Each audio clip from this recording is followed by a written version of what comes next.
Hello बच्चों, अब तक हमने पढ़ा था कि किस तरह से राम और शंभू के बीच संवाद होता है। तो शंभू कहता है, मैं हे राम, तुम भले ही सब पर कृपा करते होंगे, तुम्हारे मन में ये आता होगा और तुम ये मुझे ये कह रहे हो कि तुम ये तपस्या छोड़ करके अन्यत्र चले जाओ, मैं तुम्हें विराज नामक लोक दे दूंगा। तो मैं ये मानता हूँ कि मैं कोई अभिमानी नहीं हूँ, मेरा भी अपना स्वाभिमान है, मैं भी इंसान हूँ। भले ही तुम पतितों का उद्धार करने वाले पतित पावन रहे होंगे, भले ही तुम ब्रह्म होंगे। और वो कहता है आगे फिर भी इसी तरह से ही चुटकियाँ लेता हुआ, कह लो कटाक्ष करता हुआ, कि मैं भले ही तुम्हारे हाथ में सर और चाप यानी धनुष और बाण आ गए होंगे, लेकिन ये तुम निश्चित रूप से मान लो कि मैं कोई बलहीन नहीं हूँ।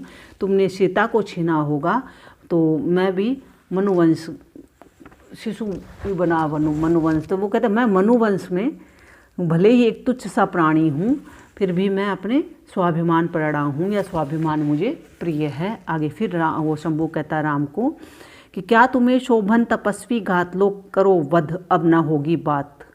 वो कहते हैं अगर तुम्हें शोभन मतलब होता है शोभा प्राप्त करना, तपस्वी घात मतलब तपस्या करने वाले तपस्वी पर चोट करना, उसको मारना, तो वध मतलब मार देना। तो वो कहता क्या तुम्हें शोभन, क्या तुम्हें ये शोभा देगा तपस्वी घात, कि एक तपस्वी तपस्या करने वाले तपस्वी पर को तुम चोट पहुंचाओ। लो करो वध, लो अब मेरा वध कर दो, अब न होगी बात, अब बहुत हो चुका तर्क वितर्क, अब मैं कोई संवाद नहीं करूँगा, कोई बात नहीं करूँगा। राम कहता है कि क्या हुआ है तुझे दक्षिण हाथ, क्यों न देता आज मेरा साथ। वो कहता हे दक्षिण हाथ, दक्षिण मतलब होता है दाहिना हाथ, तो हे दक्षिण हाथ, क्योंकि एक हाथ ही दूसरे हाथ को सहारा देते हैं। तो कहते आज तुम्हें क्या हो गया, आज तुम मेरा साथ क्यों नहीं दे रहे हो।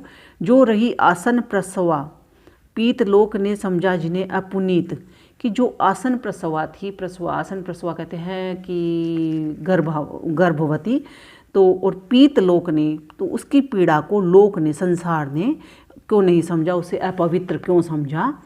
तो जो रही आसन प्रसवा, कि जो आसन प्रसवा थी, जो गर्भवती थी, तो उसकी पीड़ा को इस संसार ने क्यों नहीं समझा, उसे अपवित्र क्यों कहा। उन्हें तूने ही दिया वनवास, हृदय को जैसे न तेरे पास। तो वो कहते हैं कि यहाँ कि हे हृदय, यानी अपने दक्षिण हाथ को कहता है, क्योंकि अपने सहारे को कहता है वो, कि हे दक्षिणाथ, तुमने ही तो उसको वनवास दे दिया था, उसके हृदय के भावों को तू समझ भी नहीं पाया था। तू बड़ा सीता अधिवासन वीर, तू बड़ा ही सीता का अधिवासन यानी सीता को ग्रहण करने वाला हो, वीर हो तुम। तो क्या तुझे करुणा, तुझे क्या पीर, तो तुम्हें क्या तो करुणा तुम्हारे लिए काम आएगी या मायने रखेगी, और क्या तुम पीड़ा को समझोगे। उठ अरे कर विप्रसुत का त्राण। तो कहता हे दक्षिण हाथ, तुम उठो तीर चलाने के लिए। तो हे दक्षिण हाथ तुम उठो, हे इसको कह लो तुम उठो, और उठ करके कर विप्रसुत का त्राण, उठो और तुम जो जिसने ब्राह्मण के पुत्र का वध किया था उससे छुटकारा पाओ। शूद्र मुनि पर छोड़ तीक्ष्ण कृपाण, और तुम इस तुच्छ मुनि बना, शूद्र जो मुनि बना है उस पर तेज कृपाण से चोट पहुंचाओ या इस पर हमला करो। तो शंभू कहता है क्या हुआ, लो मैं बता दूं अर्थ, राम अब तुम नहीं रहे समर्थ, तेज सब सारी तुम्हारी शक्ति, बने लव कुश में कुशल अभिव्यक्ति। अब वो कहता है तुमने सीता का निर्वासन कर दिया था, तो अब तुम किस बात पर बोल रहे हो, क्यों बोल रहे हो। तुम्हारी सारी शक्तियाँ तो अब लव कुश में है, विराजित हो गई है, यानी वहाँ दिखाई देती है, वो तेज में निखर आए हैं। तुमने उनका अगर त्याग किया उसकी माता का। तो वो कहता है शंभू फिर चुटकी लेता, क्या हुआ। हम किसी पर कटाक्ष करते हैं तो इसी तरह की भाषा बोलते हैं। तो क्या हुआ, लो मैं बता दूं अर्थ। वो कहता तुम्हारा हाथ नहीं उठ रहा है, तुम समर्थ नहीं हो पा रहे हो, सक्षम नहीं हो पा रहे हो, तो तुम्हारा क्या हुआ, लो मैं बता दूं अर्थ, मैं तुम्हें इसका अर्थ बताता हूँ, इसका कारण बताता हूँ। राम अब तुम नहीं रहे समर्थ, हे राम अब तुम शक्तिशाली नहीं रहे। तेज सब, तुम्हारी जितना तेज था, तुम्हारी जितनी शक्तियाँ थी, तुम्हारे जितना सामर्थ्य था, सारी तुम्हारी शक्ति, तुम्हारी सारी शक्तियाँ बनी लव कुश में कुशल अभिव्यक्ति, वो लव कुश के माध्यम से संसार में अभिव्यक्त हो गई हैं। अब आगे फिर हम पढ़ते हैं। फिर कहता है शंभूक, नई पीढ़ी को प्रणत हो राम, फिर सिधारी निज अयोध्या धाम, छोड़ दो यह व्योमचारी यान, पुनः पृथ्वी का करो संधान। जहाँ भी दिखे तुम्हें हल रेख, क्लांत सीता तो उसी में देख, ढाल दो कुछ बूंद खारी नीर, बहुत कम होगी तुम्हारी पीर। सहज समता हो सभी में व्याप्त, व्यवस्थता के हेतु यह पर्याप्त, भूमि पर फिर भूमि की संतान, करे शासन श्रम बने श्रीमान। अब वो बताता है कि किस तरह से हे राम तुम सक्षम हो गए हो, असमर्थ हो गए हो, तो तुम्हें अब क्या करना होगा। एक तरह से ये नई पीढ़ी को सीख देते हुए बता रहे हैं, मतलब आज की प्रासंगिकता को भी उन्होंने गुप्त जी ने इसमें जोड़ा है। तो पहले शब्दार्थ इसमें भी देख लेते हैं हम। शब्द आया है इसमें एक व्योमचारी, यानी आकाश में विचरण करने वाला।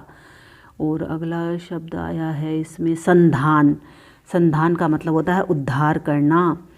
और अगला शब्द आया है इसमें हल रेख, हल की रेखा, हल चलाने से बनने वाली रेखा। क्लांत, थकी हारी, दुखी। आगे है नीर, पसीने की बूंदें। व्याप्त, समाई हुई। श्रीमान, श्रेष्ठ। तो यहाँ पर भी है शंभूक राम से पुनः पृथ्वी के उद्धार की प्रार्थना कर रहा है, और राम सभी राजसी सुखों को भूलकर नई पीढ़ी को व्यवस्था संभाल कर आगे बढ़ो, वो यही कहता है। और अगली नई पीढ़ी कौन सी होगी, लव कुश वाली। तो तुम उसको सारा अपना सारा आभार संभलवा दो, और तुम अपने शक्तिहीन हो चुके हो, सामर्थ्यहीन हो चुके हो, तो अब तुम विदा हो जाओ। तो यहाँ पर कहता है वो नई पीढ़ी को प्रणत हो राम कि हे राम अपने राजपाट, राजसी वैभव, सुख सुविधा सभी का त्याग करके अयोध्या धाम जाइए। यहाँ पर वो कहता है कि हे राम अब नई पीढ़ी को आगे बढ़ने दीजिए। क्यों बढ़ने दीजिए कि फिर सिधारी निज अयोध्या धाम, अपने राजपाट, राजसी वैभव, सुख सुविधा सभी का त्याग करके अयोध्या धाम जाइए। छोड़ दो यह व्योमचारी यान, इस आकाश में विचरण करने वाले यान का त्याग कीजिए या त्याग कर दीजिए।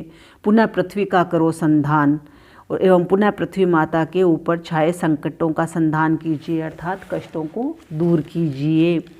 आगे फिर वो कहता है जहाँ भी दिखे तुम्हें हल रेख, शंभू कहता है कि आपको पृथ्वी पर हल चली हुई रेखा दिखाई दे, क्लांत सीता लो उसी में देख, वहीं उसमें अपनी दुखी सीता की अनुभूति कीजिए या उसमें अपनी दुखी सीता का मुख देखिए।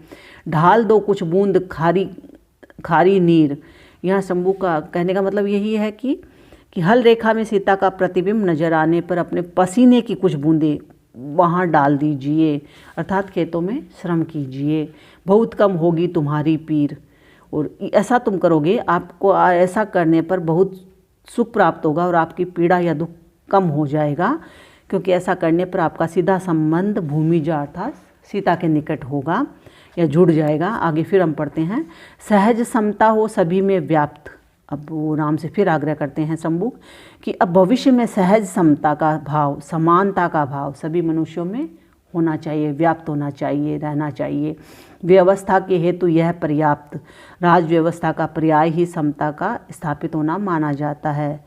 आगे है भूमि पर फिर भूमि की संतान, अगर आपकी राज व्यवस्था सुदृढ़ है तो इसका तात्पर्य है कि आपके राज्य में समता का भाव प्रमुखता से व्याप्त है। अब आगे कहते हैं भूमि पर फिर भूमि की संतान, इस भूमि पर फिर भूमि की संतान ही सुखपूर्वक रहेगी, करे शासन श्रम बने श्रीमान। और कहते हैं अंत में कि सभी है वो श्रम करे और श्रम करके सभी का शासन इस धरती पर एक समान बना रहे, यानी समानता की बात करते हैं यहाँ पर शंभूक। और आगे फिर कहते हैं कि शक्ति से अपनी रहे गतिमान, नई धरती पर नया इंसान, और तुम्हारी जो शक्ति है वो गतिमान रहे, गतिशील रहे, चलती रहे, पीढ़ी दर पीढ़ी हस्तांतरित होती रहे, नई धरती पर नया इंसान। और फिर धरती पर है पुराना हटने पर नया, जिस तरह से पेड़ पर पीला पत्ता झड़ता है और नई कोंपल खिलती है, वैसे ही पुराना जाने पर नई धरती होगी, श्रम से नई धरती लहलहाएगी तो नया इंसान पैदा होगा। अंततः नृपराम ने लाचार होकर दिया खड़ग प्रहार, और अंततः कहते हैं लाचार मतलब बेबस, तो उसकी इस तरह की बातों से बेबस होकर के राम ने अंततः उस पर खड़ग प्रहार मतलब तलवार से प्रहार कर दिया, तलवार से वार कर दिया। कट गया शंभूक का सिर, बह चली कच्चे रुधिर की धार, और शंभूक का सिर है वो धड़ से अलग हो गया, बह चली कच्चे रुधिर की धार, और अचानक ही तेज खून की धारा है वो बह चली या धारा के रूप में खून बहने लगा। किंतु उसका स्वर न हुआ व्यतीत, गूंजता ही रहा बनकर गीत। अब उसका जो स्वर था अंतिम, वो कहते हैं वो व्यर्थ नहीं गया, वो यूं ही नहीं गया, वो चारों ओर दिशाओं में, चारों ओर ब्रह्मांड में गूंजता रहा बनकर गीत। और क्या बनकर? गीत बनकर के, शब्द बनकर। क्या था?